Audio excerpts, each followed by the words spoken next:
Hadirin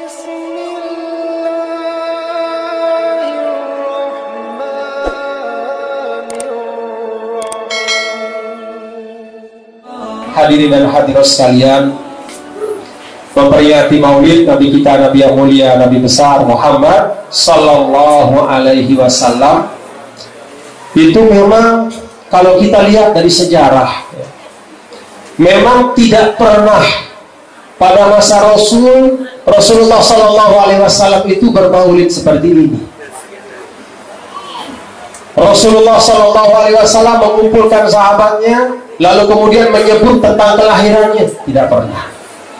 Tapi semua ulama Ahlus Sunnah menyampaikan bahwa ketika Rasulullah Sallallahu Alaihi Wasallam sudah wafat, maka salah satu jalan untuk menghidupkan ingatan kita, salah satu jalan untuk menyegarkan pemahaman kita, supaya Rasul itu walaupun 1400 tahun lebih sudah tidak ada, tapi seakan-akan wajahnya, seakan-akan sosoknya tetap hadir di depan kita. Kata para ulama, salah satu jalannya adalah dengan memperingati maulid Nabi besar Muhammad Sallallahu Alaihi Wasallam. Jadi memperingati maulid ini adalah jalan untuk menghidupkan ajaran beliau dalam diri kita. Dan Bapak Ibu hadirin dan hadirat sekalian, Rasulullah Sallallahu Alaihi Wasallam yang kita peringati kelahirannya ini adalah orang yang memang sangat cinta kepada kita. Kata Rasul, innama ana lakum bimanzilatil walid. Saya ini untuk kalian itu seperti ayah. Jadi kita ini anak-anaknya Nabi semuanya. Maka di dalam penjelasan para ulama, keluarga Rasul itu makna yang paling sempit adalah Sayyidina Ali, Sayyidah Fatimah beserta Sayyidina Hasan dan Husain beserta keturunannya.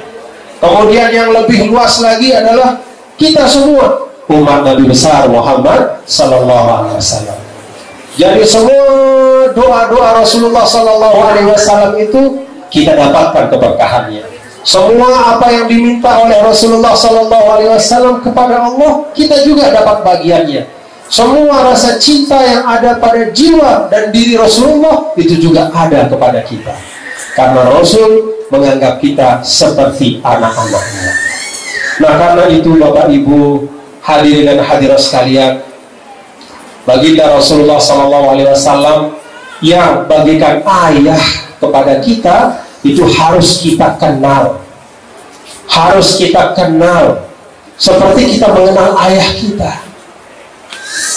Kan di dalam Al-Quran itu Bapak Ibu ada cerita tentang dulu orang-orang Yahudi.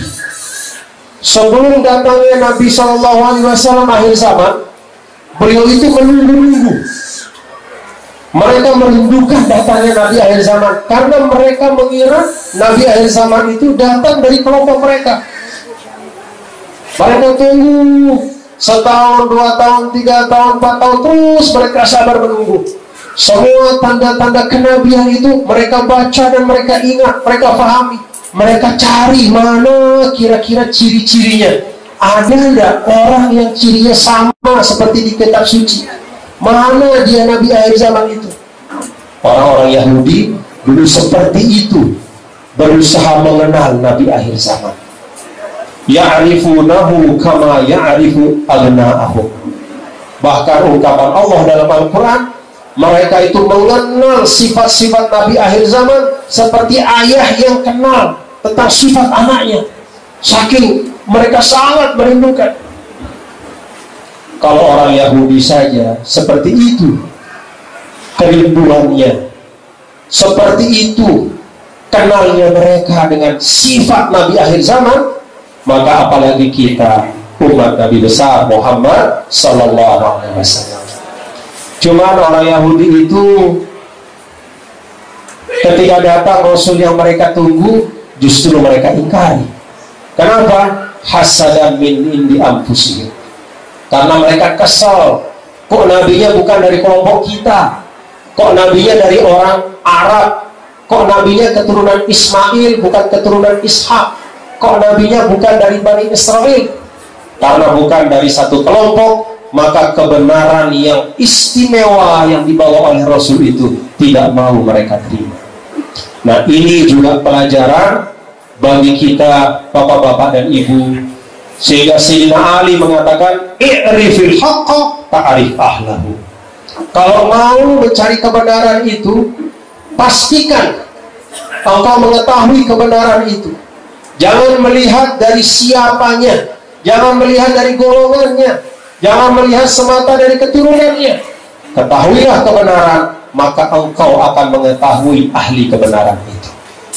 Jadi Bapak Ibu Saudara sekalian, kalau kita bergaul, diajarkan oleh Nabi kita yang mulia, Nabi besar Muhammad Sallallahu Alaihi Wasallam. Ini bagian dari kita mengenal beliau. Bagaimana sih Rasulullah Sallallahu Alaihi Wasallam itu bergaul? Rasul Sallallahu Alaihi Wasallam tidak pernah membedakan antara sahabatnya. Rasulullah Sallallahu Alaihi Wasallam mendengar dengan telinga yang sama, dengan kesungguhan yang sama. Abu Bakar menyampaikan, didengar dengan kesungguhan yang sama seperti kalau ada sahabat, walaupun tidak seperti Abu Bakar, siapapun, sepanjang dia menyampaikan sesuatu yang baik, Nabi mendengar dengan kesungguhan. Itulah Nabi yang mulia, Nabi besar Muhammad Sallallahu Alaihi Wasallam. Jadi beliau itu adalah orang yang membuka dirinya kepada siapapun, tidak menutup diri, tidak membatasi diri, bergaul dengan siapapun, tapi dengan tetap membawa prinsip-prinsip kebaikan. Nah, ini salah satu dari sifat Nabi kita, Nabi besar Muhammad Sallallahu Alaihi Wasallam. Bapak Ibu ingat bagaimana beliau pada waktu di Mekah sudah digelari Al-Amin. Apa arti Al-Amin? Yang terpercaya. Kenapa beliau digelari yang terpercaya? Karena ketika bergaul, beliau menunjukkan sosok yang membawa nilai kejujuran dan amanah. Jadi Nabi bergaul, walaupun masyarakatnya masyarakat jahiliyah, Nabi tetap bergaul di tengah masyarakat, tidak menarik dirinya, walaupun dia tahu di sana banyak kebatilan, tapi dia tetap berada di tengah masyarakat.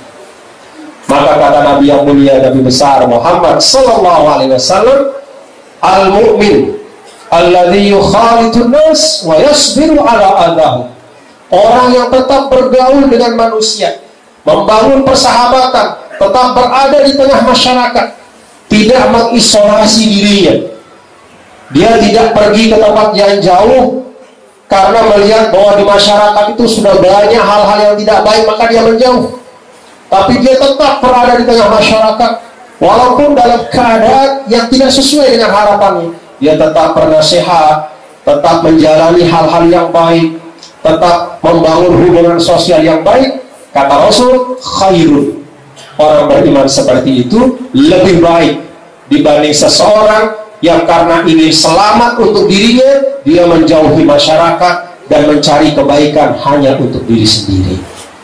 Nah, ini salah satu yang juga perlu kita ingat, bapak-bapak dan ibu-ibu, hadirin dan hadirat sekalian, bagaimana Nabi yang mulia, Nabi besar Muhammad Sallallahu Alaihi Wasallam selalu berada di tengah masyarakat. Karena itu kata para ulama di dalam tafsir ayat, laqad ja'akum rasulun min anfusikum. Telah datang seorang rasul dari kalian. Kenapa Nabi dikatakan dari kalian? Karena memang Nabi itu tidak pernah memisahkan dirinya dari masyarakat. Itu juga para ulama kita dulu. Kalau kita lihat para ulama-ulama seperti Imam Abu Hanifah, apa pekerjaan Imam Abu Hanifah? Membuka toko buku di tengah pasar. Jadi Imam Abu Hanifah itu pedagang. Beliau berjualan buku sambil mengarang kitab. Kemudian setelah selesai berjualan, beliau mengajar. Berjualan, mengajar, berjualan, mengajar. Itu pekerjaan beliau. Imam Maliki, Imam Syafi'i, imam-imam atau ulama-ulama yang membangun Indonesia, membangun Malaysia. Tadi disampaikan ada Buya Hamka, ada guru-guru kita, tuan guru kita. Apakah mereka orang yang menyendiri? Apakah orang yang ingin selamat sendiri? Apakah mereka orang yang suci sendiri? Oh tidak. Jadi semua guru-guru kita itu mengikut cara dari Nabi kita, Nabi besar Muhammad Sallallahu Alaihi Wasallam, yaitu hidup di tengah masyarakat dengan suka dukanya. Itulah ibadah kita.